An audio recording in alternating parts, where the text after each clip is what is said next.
Australians drowning in Morrison's excuses, and bail-in fact-check fails to reassure depositors. Coming up on this week's Citizens Report.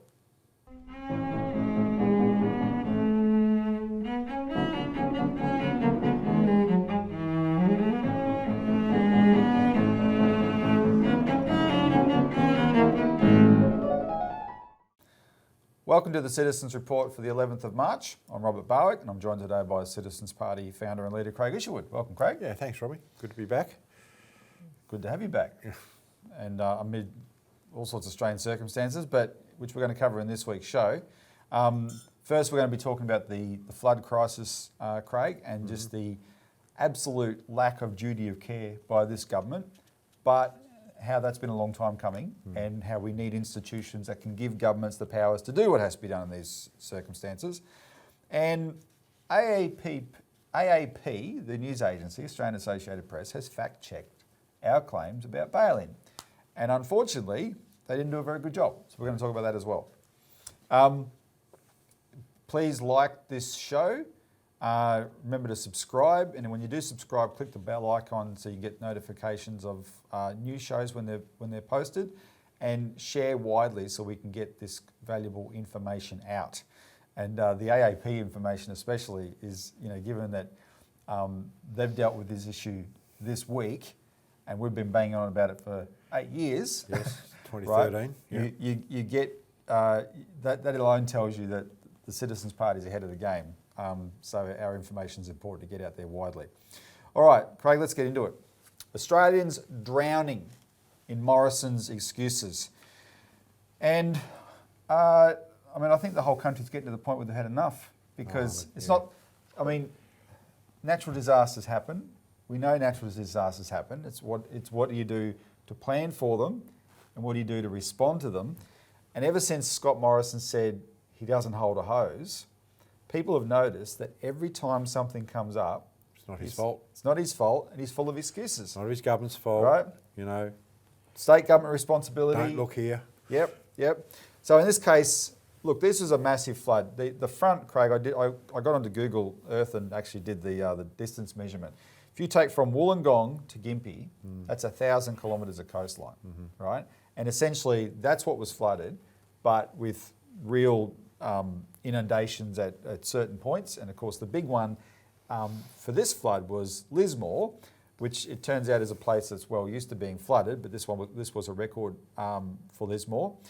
And the question is that everyone's asking is, why did it take 10 days for the government to declare a state of emergency so they could actually cut through red tape and do something about it? It's not like the government was a Labor government in New South Wales and there's a Liberal government in the Feds.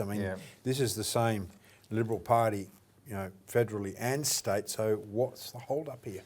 Now, we trace it back to a very evil ideology. What we call neoliberalism, why we rant and rave about it, is because it took this concept that we call the common good and trashed it and said, no, you're on your own. Government is not responsible for any common good. I mean, Margaret Thatcher, one of the champions of neoliberalism, famously stopped at the foot of a stairway for an impromptu doorstop interview in her day. And she said, when she was asked about the impact of her policies on society, and she said, there's no such thing as society, right? We're all just individuals. And of course, let's just dispense with that. We all know it's garbage, right? Because especially when in a crisis, you know that you need the help of communities and institutions, etc.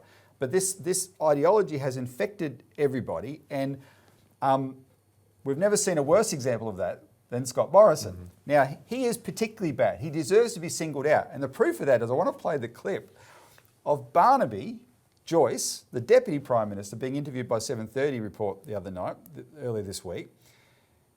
And watch Barnaby's demeanour. The answer is in his demeanour.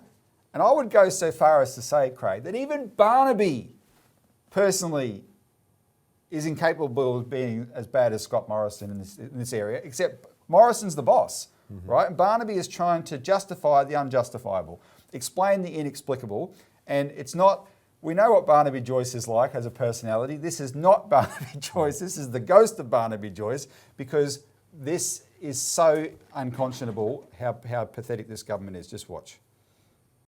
Barnaby Joyce is the Deputy Prime Minister. Thank you for your time. Why wasn't a national emergency declared days ago? Well, the process that we've been going through, the Expenditure Review Committee, even having the Prime Minister there, I think this is all important.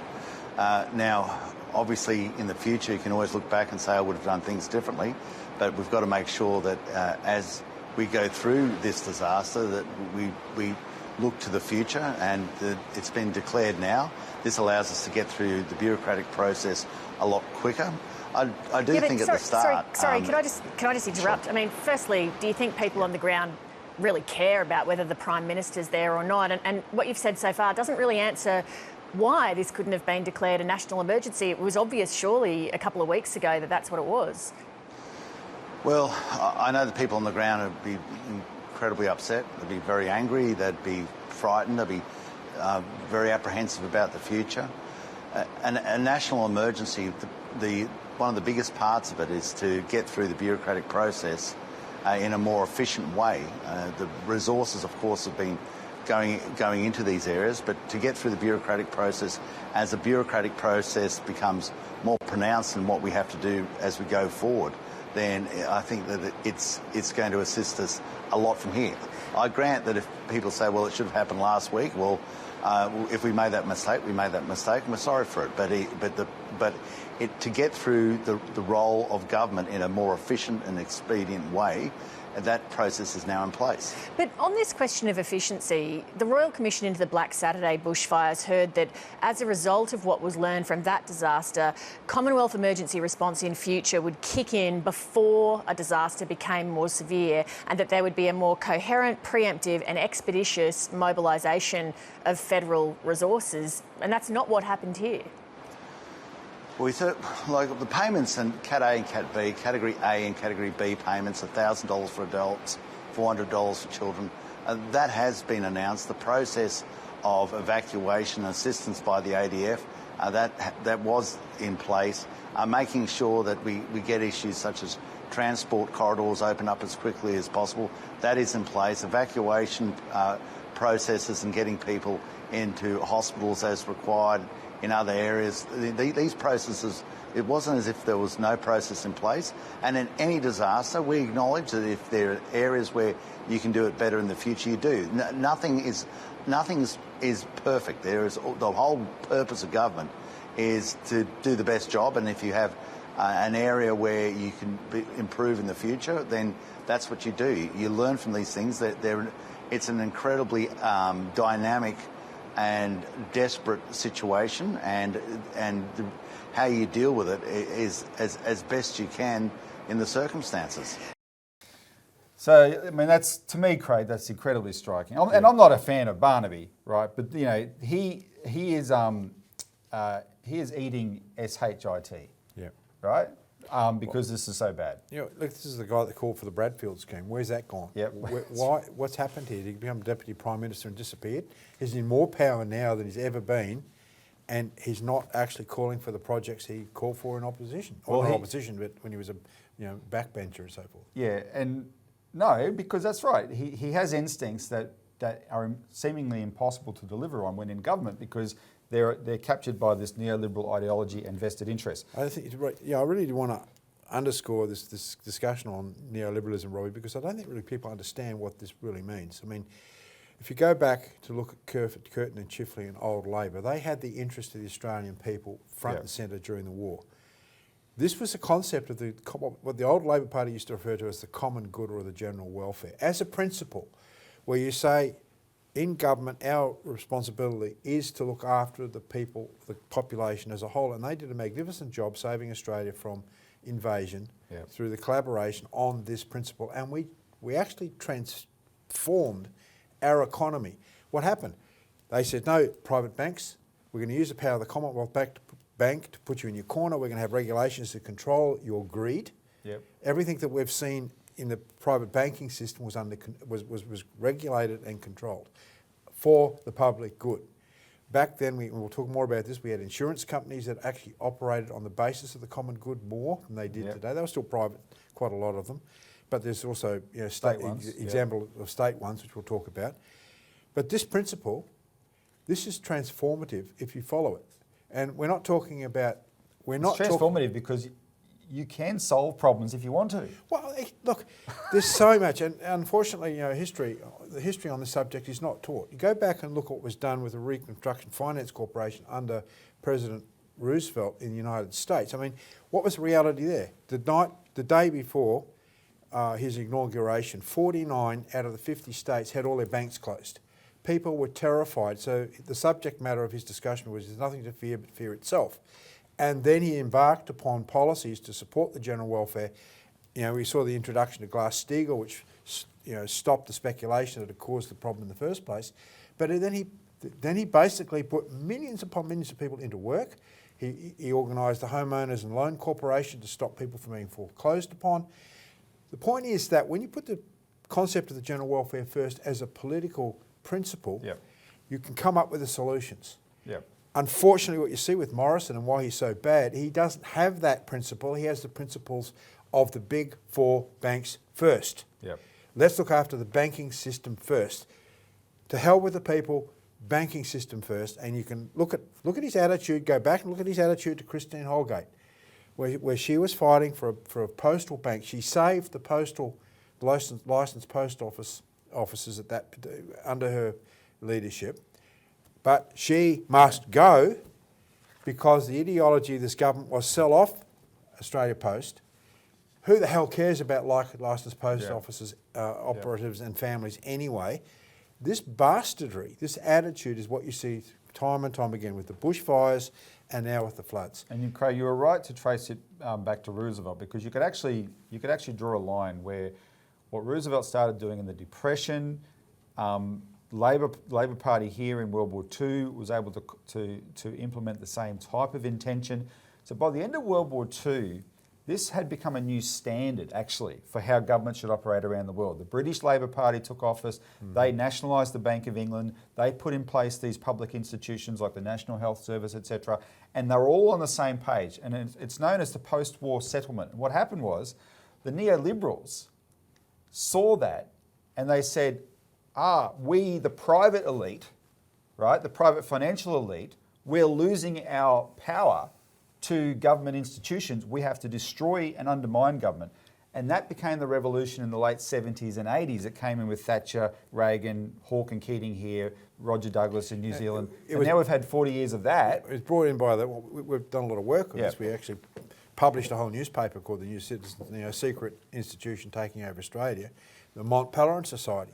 We did the research and showed the specific institutions like the Tasman Institute, the Centre for Independent Studies, the H.R. Nichols Society, and a whole bunch of these think tanks were set up here specifically on the philosophy that government is bad. You've got to have small government. Get government out of running the economy.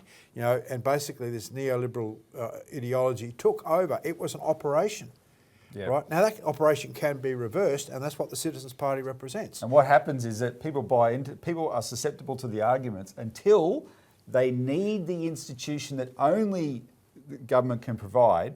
And then what you discover, because it's been 40 years, is government has been downsized and outsourced so badly that its capabilities are shot, and the people running those governments, their outlook is incapable of rising to the challenge, right? And that's what we're dealing with Scott Morrison. Absolutely. And so let's look at some of the details of this flood thing. And we want to contrast it to what we propose, based on everything we've just said, our understanding of that history, etc., how you would actually tackle a crisis like this, because it is a national emergency. So one of the things you've seen this week is the government, the federal and state governments quibbling over this $4.8 billion emergency fund, right? And their idea is this is a fund for emergencies. It's supposed to sit there and we'll spend some of the interest from that fund. Well, an emergency like as big as this comes along, it doesn't cut it. On the 3rd of March, Craig, because Morrison had COVID and had to isolate for 7 days. Now that doesn't mean he couldn't have done a lot more, but that's why he wasn't out and about. So we're not going to judge him for that. But that's why Barnaby was doing most of the speaking. And on the 3rd of March, which was by then 3 days after the flood in Lismore, right, he announced that he was talking about the scale of the crisis. He said, look, this is such a big flooded area. There's 35 local government areas impacted by this, right, between northern New South Wales and Queensland, 35. And then he said, and we've provided $35 million to address it. $1 million. That's $1 million each local government area, right, for something that clearly needed more than that. Now, granted, they have rolled out a lot more money since then, but you will find, I'm predicting you will find, based on the experience of the bushfires 2 years earlier, that the money they're talking about now, unless you follow every dollar, right, it's one thing to announce it, but there's a difference between an announceable and a deliverable, right? Follow it through, and even then we're saying what they've announced, I think it's roughly in the ballpark of $2 or $3 billion, is way under in terms of the reconstruction that's going to be required. And so the day that we reported this, the Canberra Times had this very revealing article how the government is so addicted to outsourcing its decision-making to the big four global accounting firms, which dominate consulting now for governments all around the world.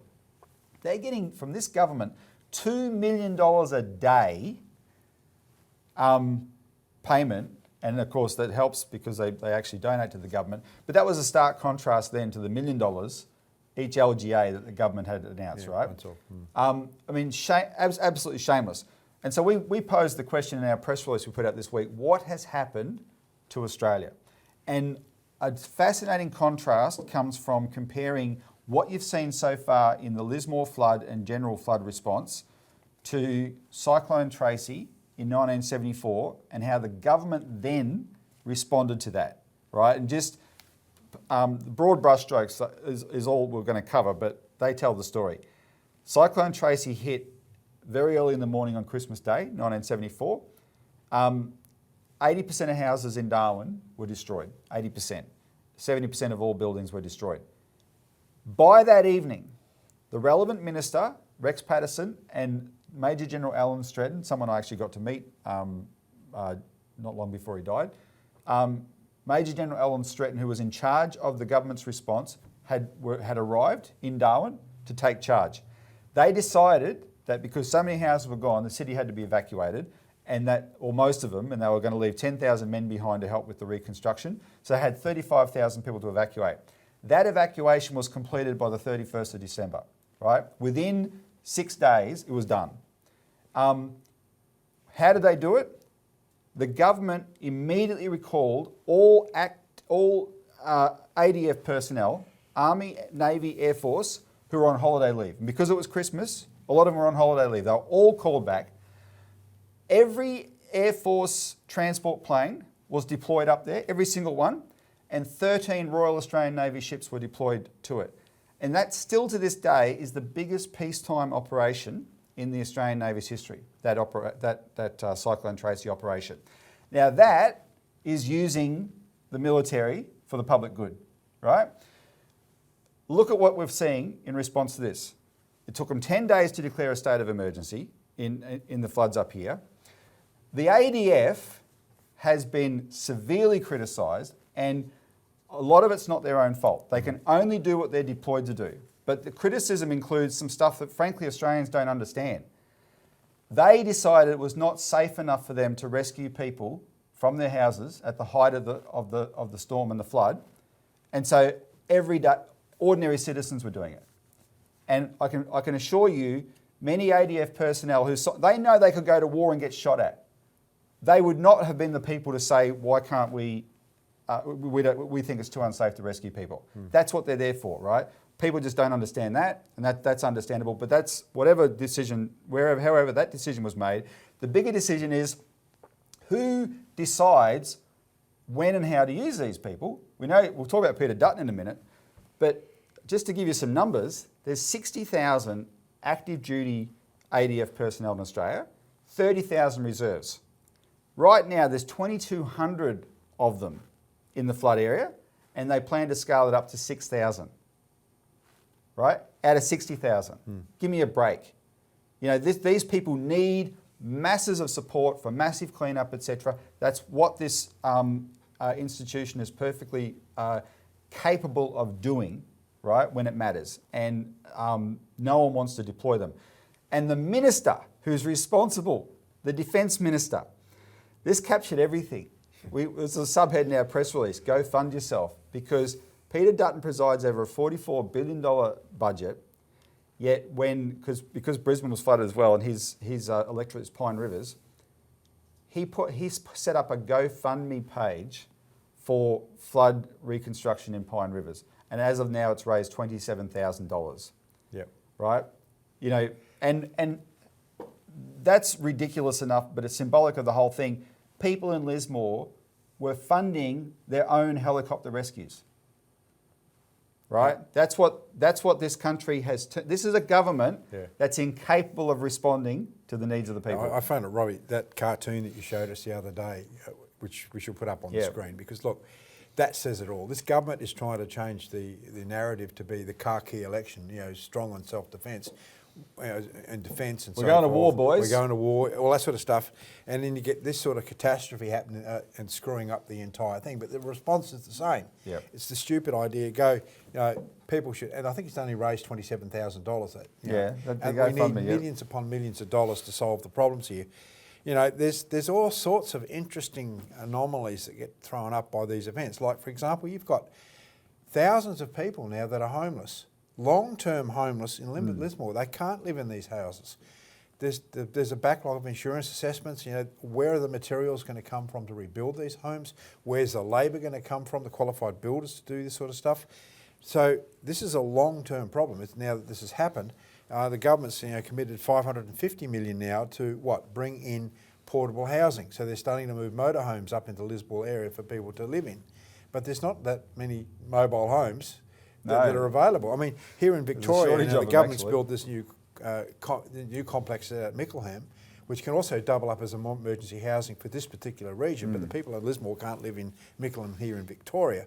So there's a question, and there was a call from the locals up there, local housing voluntary people, for what's called a housing bank, where you actually have banks of the portable homes that you can move into areas that are required for the purposes of housing people in an emergency situation. We could do that. Sure. You could have a whole industry, Robbie, building portable homes to be moved into areas where they're necessary to house people so they're not dislocated from their community. Interesting idea. But see, that's the example of the sorts of solutions. Now, that wasn't come up by government. Morrison government didn't come up with that. That was come up by the locals. Yeah, right. And this is the sort of thinking that comes up when you're talking to people at a local level. They have a better sense of what they need. Absolutely. Than a centralised government in this case, talking about some government department in Sydney or whatever. Well, this raises a good point, because you're right. And so sometimes people might think, well, that undermines your argument that you need a strong government. No. What you need is a system where local knowledge is respected and utilised, but the resources, the strength comes from the national resources, right? Because the national government can marshal the resources from the whole country to provide where it's needed, but you also need to make sure that the local knowledge is being utilised. So let's talk now, Craig, about what we would do, what we would propose, or when we make these criticisms, what that's premised on, because we know that one of the most important things that any government can have is a source of funding, because that's what it often comes down to. And you will see, if you haven't seen it already, you will see Morrison, you'll see Frydenberg, etc., making excuses around this couched in the language of the budget, right? And so the people of Lismore and the Northern Rivers are going to be held captive to whatever budget fantasies they've got, just like it took them so long to get their act together on JobKeeper back in 2020. So what does the Citizens Party propose? Well, this is what a national bank is for, right? Because a national bank, that's why we have a policy for a national bank, a national infrastructure bank, a national development bank, and a post office bank. Because what it does is it gives the government access to the power of credit creation. Right now, credit gets pumped into Australia every day by the private banks, Craig. It's something like $50 billion a month. I kid you not. is pumped into Australia by the private banks as new loans, and that's created credit. That is money that doesn't exist in people's bank accounts. That is based on the credit creating power of banking. That's how banking works. And then people take those loans. Now, what do they do with those loans when the money's coming from the private bank? They buy houses in Sydney and Melbourne. That's what they're doing with those loans. So what we're saying is, what a national bank does is it adds to the amount of credit going into the community, but it's via the government and it's earmarked for productive things, right? Exactly. This should not be a monopoly in the hands of the private sector. That's for their speculation, for their profit motive. The government has the must have the power to use it for this kind of purpose, because you don't have to look at what's in the budget. You got a bank. You create the credit for what's needed, because what in a case like this, you are reconstructing an area that's going to make it productive again.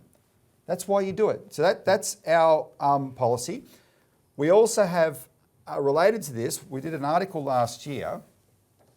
Government has, in our alert service, government has important role in insurance. And I think this will be music to many people's ears, because the insurance problems at a time like this are enormous. Well, in cases, most people haven't got it because they can't afford it. No, exactly. And why can't they afford it? Because the private insurance companies say, oh, well, that's just too risky for us. It's uninsurable. Yeah. Well, Queensland in the 1920s set up what was known as the State Government Insurance Office.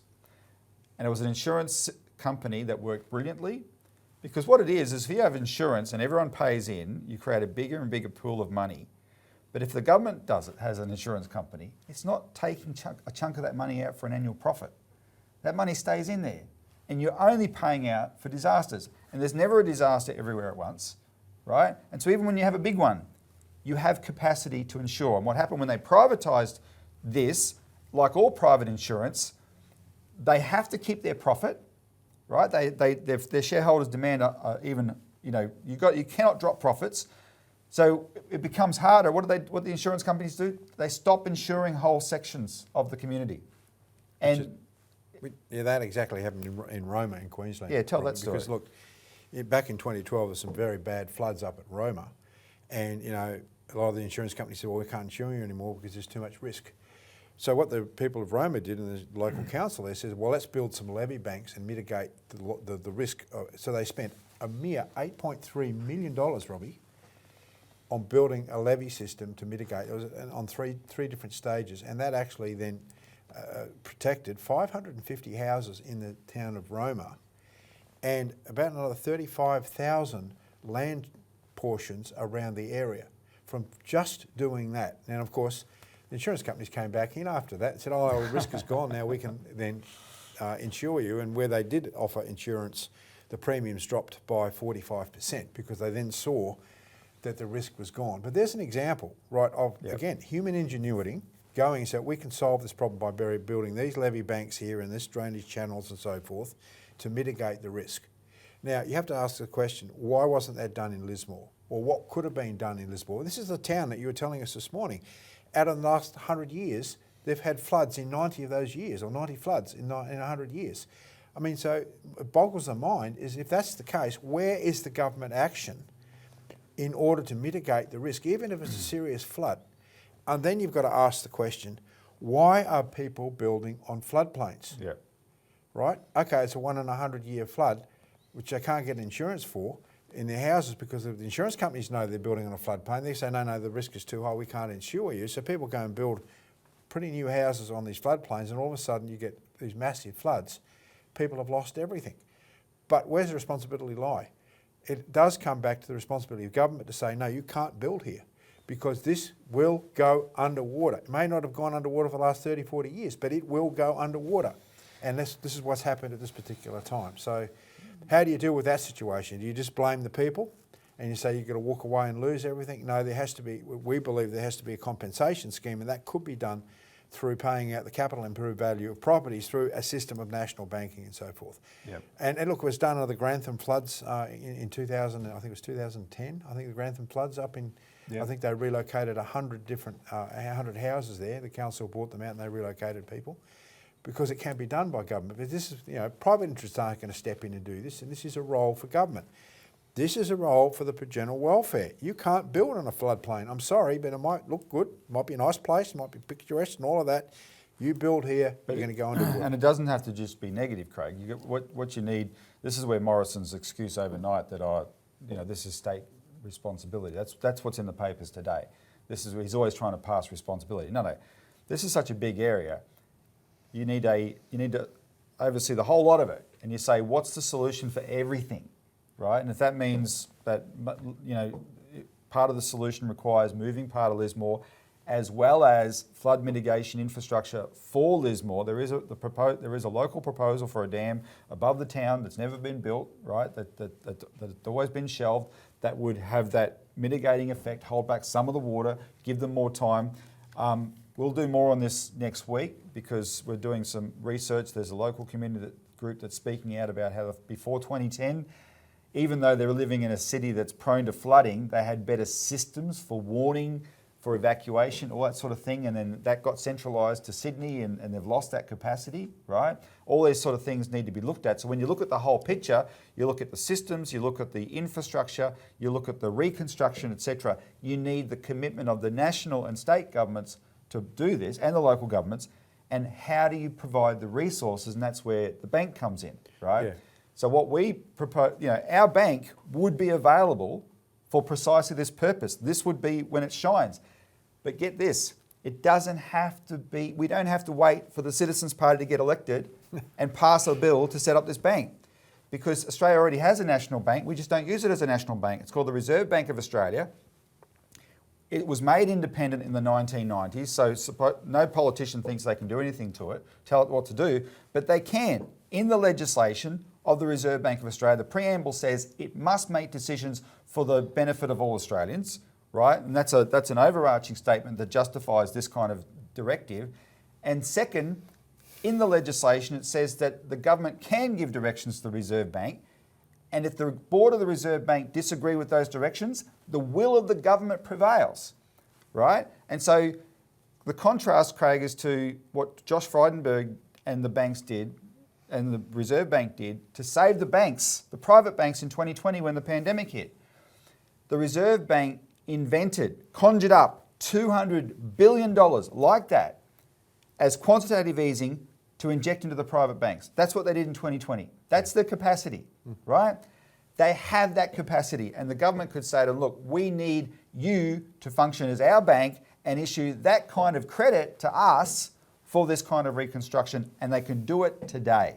So if you're hearing this debate unfold in the coming weeks and months, and you're hearing politicians say there's no resources for that, no, it isn't true.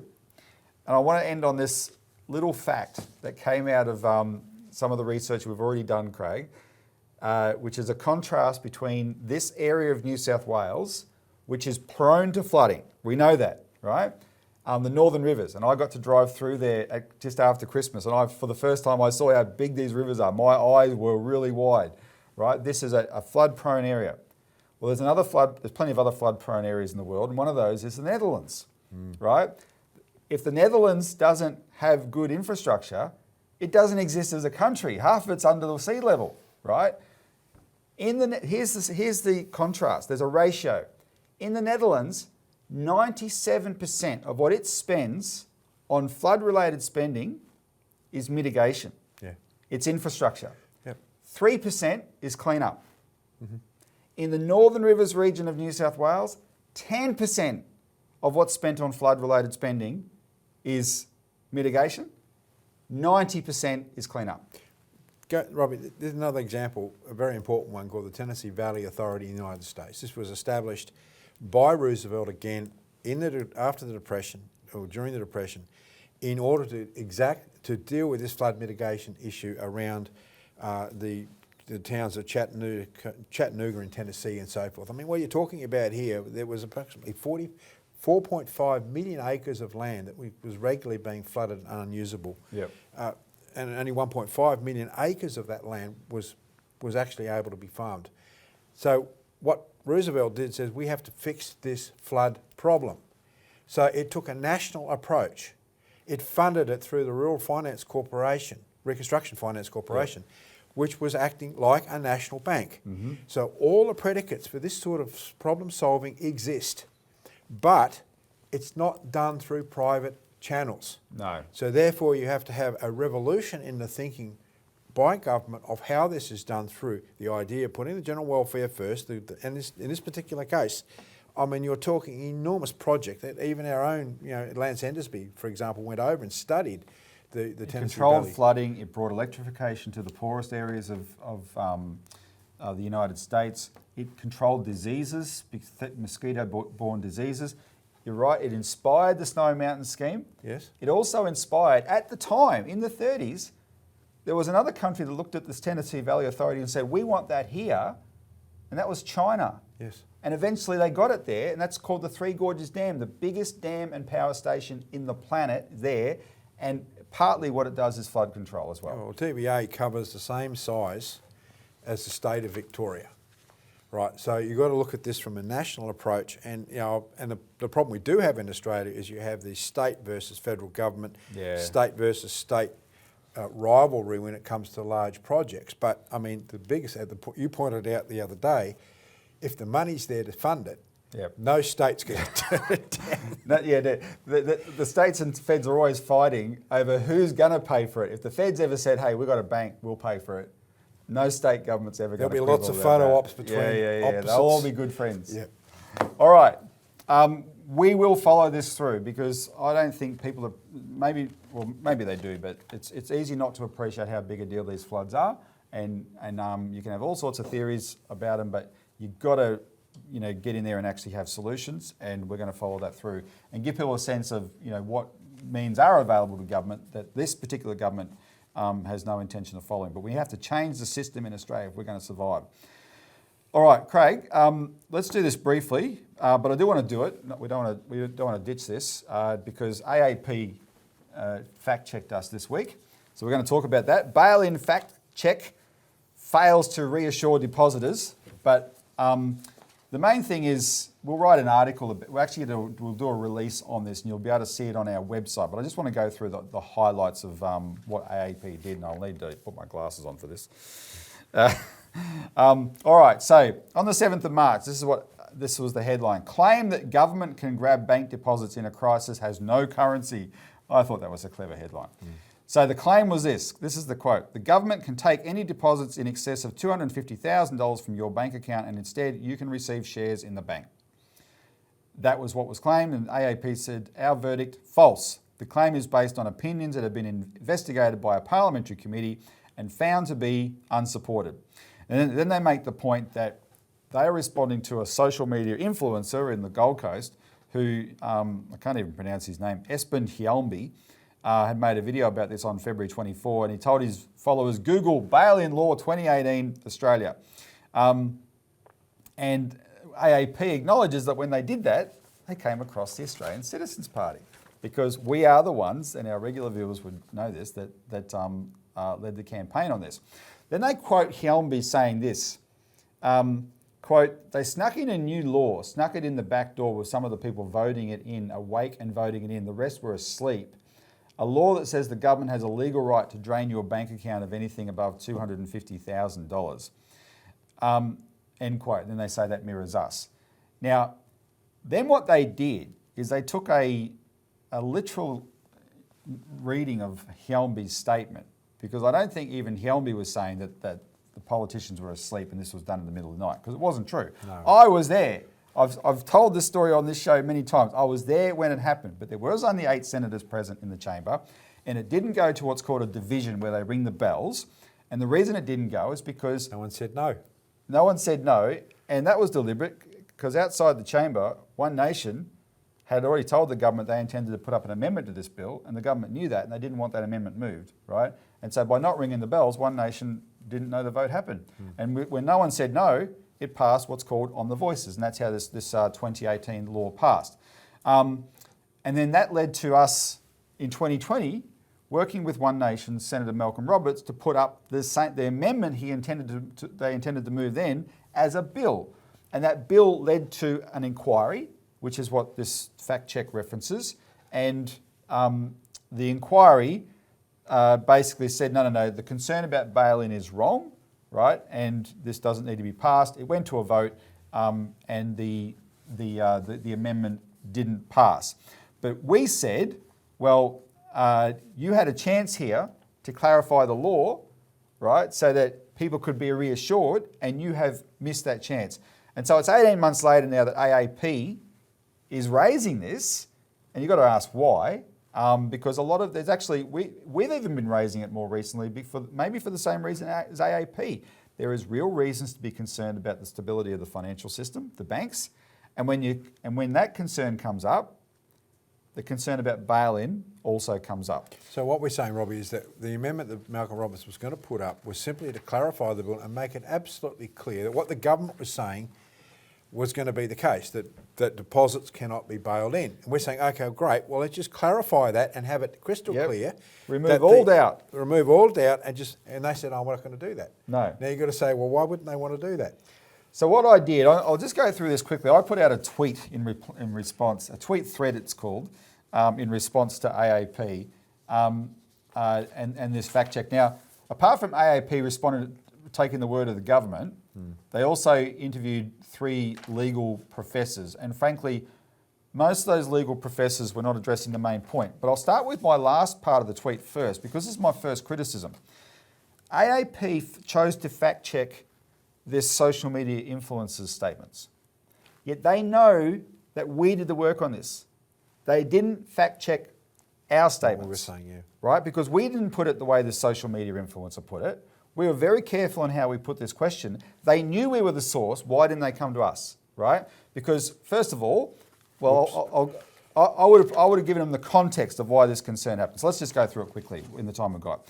First, Australia is committed to a global policy adjudicated by the Financial Stability Board in Switzerland, at the Bank for International Settlements in Switzerland. We have signed up to it, called the key attributes of effective resolution regimes, and that includes bail-in, and explicitly includes bail-in for deposits. That is undeniable. That's there in black and white at the Financial Stability Board. That's why a whole bunch of countries have legislation for this, right? The United States, the United Kingdom, the European Union, Canada, Japan, New Zealand has powers for this. And back in 2013, Robbie, we discovered in the FSB's own documentations that there was, quote, legislation in train in Australia. Yes. And that set off the alarm bells for us, and that's when we began mobilising full time, and have been ever since. And it wasn't until 2017 that legislation in train actually popped up. Now, we were looking for it everywhere, and it was only until that That's right. This legislation materialised in 2017 that said that it's explicit about bail-in powers for the regulator, APRA, and that's another thing. We've never said the government would do this, it's the regulator.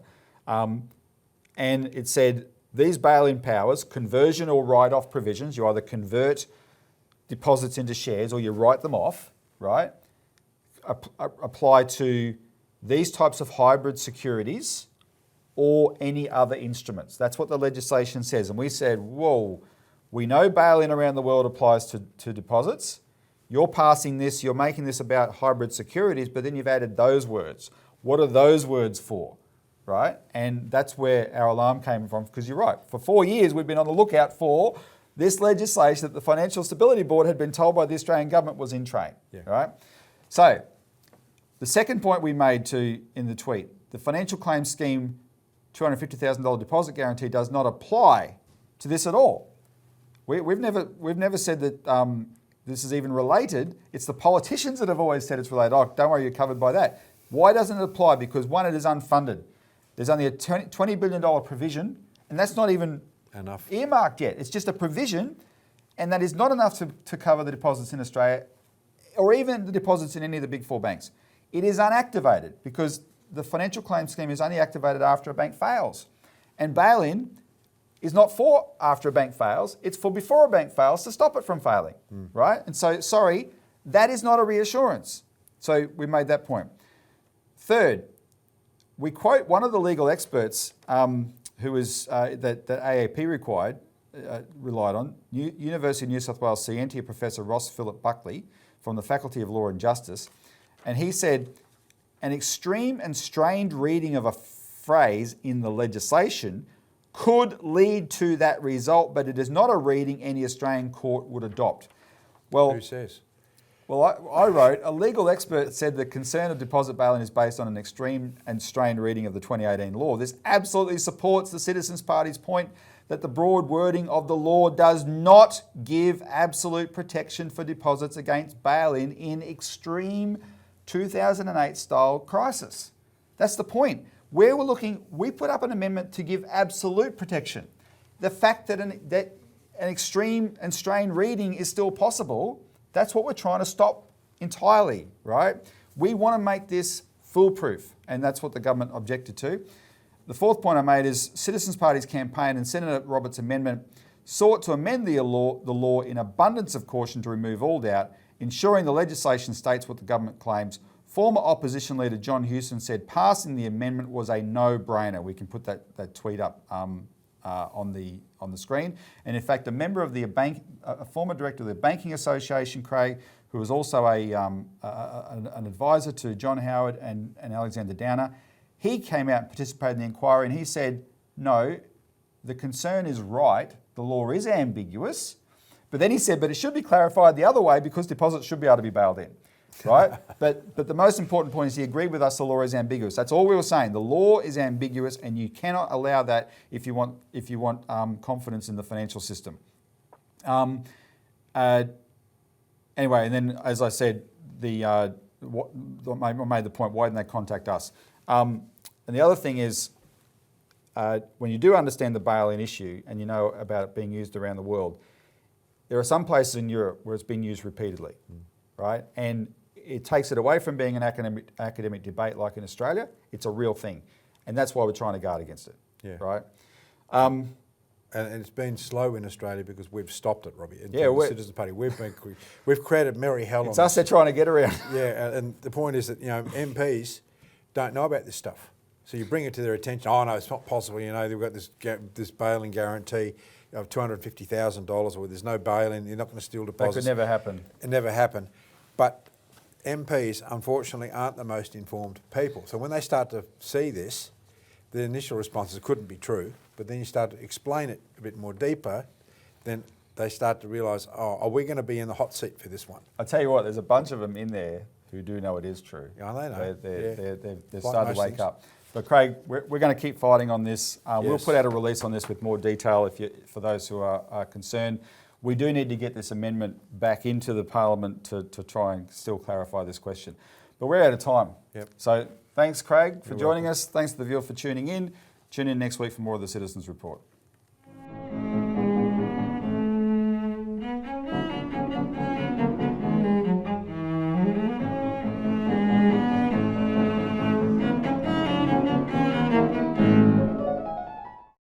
Authorised by Robert Barwick, Citizens Party, Melbourne.